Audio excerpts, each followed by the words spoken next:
কারোর সাথে সম্পর্ক আছে কিনা কতবার আমি তোরে জিজ্ঞেস করছি। তোর ভাইরে বলতে না পারতি, তুই আমারে বলতি। তখন তো কারো কথাই স্বীকার করলি না। দুধ কলা দিয়ে কাল সাপ পাচ্ছি।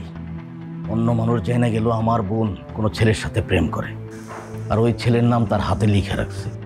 একবারও তুই ভাবলি না সবার সামনে আমি কতটুকু ছোট হলাম, এই খানবাড়ির কতটুকু অসম্মান হলো? দুলাভাই আপনি শান্ত হন না। সে যদি তুমি ঘরে যাও না। ওকে জিজ্ঞেস কর ওর হাতে যে S+T লেখা এটার মানে কি। এস না হয় সে জ্যোতির প্রথম অক্ষর, কিন্তু টিটা কে? কে ওই ছেলে? কার সাথে সে প্রেম করে? আহ চুপ করো তো।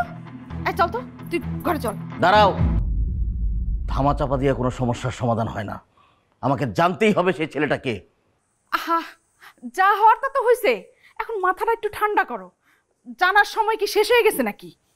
কার জন্য সে সবার সামনে আমাকে অপমান করলো, কার জন্য এই খানবাড়ির মান সম্মান ধুলাই লুটায় দিল, সেটা আমাকে জানতে হবে।